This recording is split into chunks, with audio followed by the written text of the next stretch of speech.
How you doing, Facebook fans? Just got finished with the motor about an hour ago. I already had it running. I tighten the head bolts. That's the first thing you do. You tighten all the bolts when the motor warms up because the head gaskets are compressed.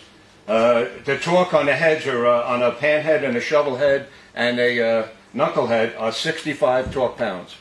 On an Evolution, it's only 30 pounds. Got to remember that. Okay, let's start it up.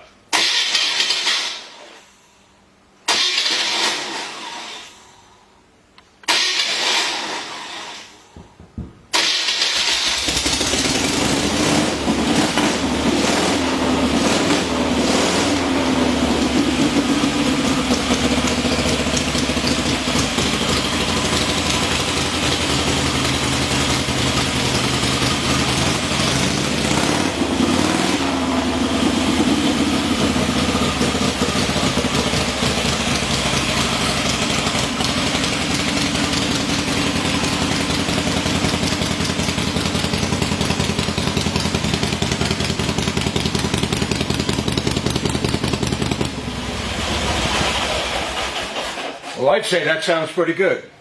Another motor job by the Dragonman. See, it's good to have a testing stand like this. This way, if you have a shop, you can show the customers that the motor, it runs good, it doesn't leak, everything will be adjusted. So anyway, you tighten up all the bolts as soon as it warms up.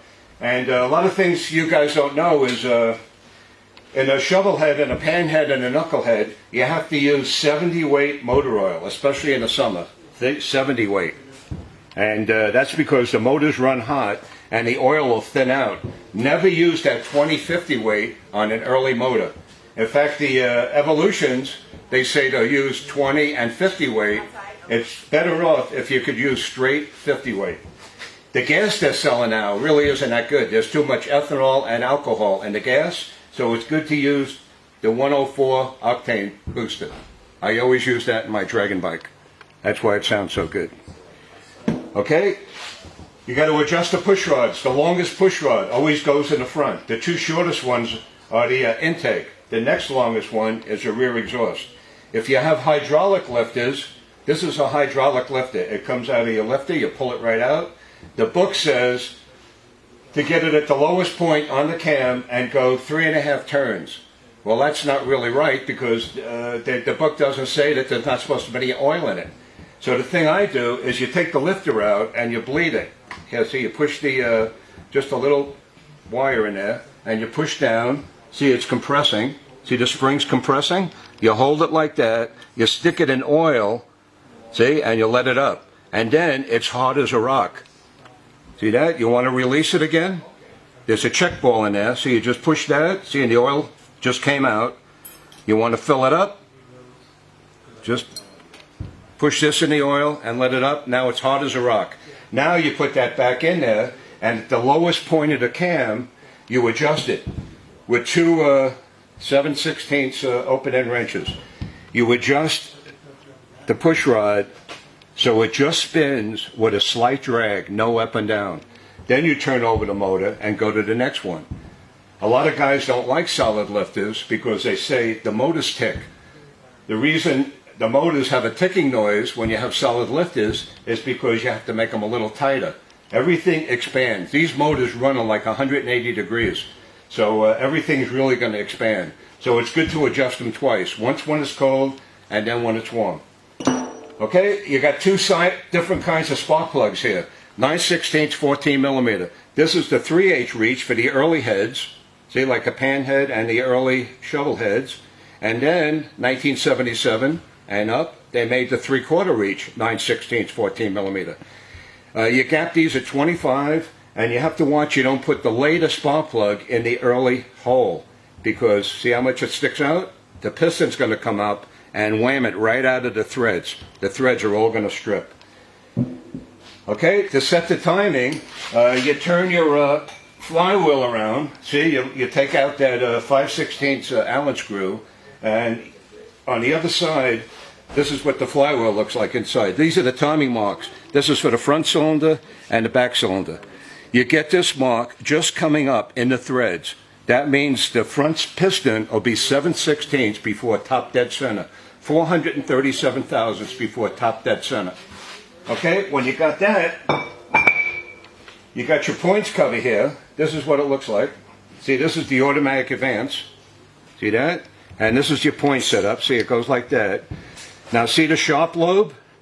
Before you do anything, you have to make sure your points are set at 18 thousandths, right? And then you turn the motor around until the points are open on the high lobe, just starting to open.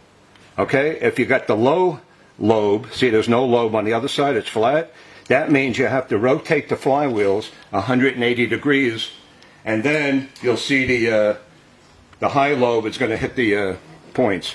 See? The automatic advance could only go in one way. See, there's a little nub there. See, and the cam has a little notch. So that goes in the notch. See, like that. So there's only one way this could go in. Okay? The cams I recommend, if you have an Evolution, the EV27 is really the hot seller. And for a panhead, I use the A-Grind Andrews. That's a 450 lift cam with a 2.44 duration. See, you want a cam with a small duration. That gives you all the power when the light changes. If you have a long duration, the valves are staying up longer and the motor can't create compression and there's no power at low end. You can't have a cam for every RPM. So the thing to do for a street bike is have the cam, the motor work, all the horsepower when the light changes from 0 to 3,000 RPMs. By the time it really gets going for a high lift cam, the next light would have changed already. Okay? Well, tell you the truth, you can make a little tool like this. See, I just took a pair of pliers. See, I cut the inside out. And the reason we did that is so you could reach in here to the point setup and advance it. See, you advance this, and then you can move the back plate and get the point so it's just starting to open, and you lock down the 2 screws.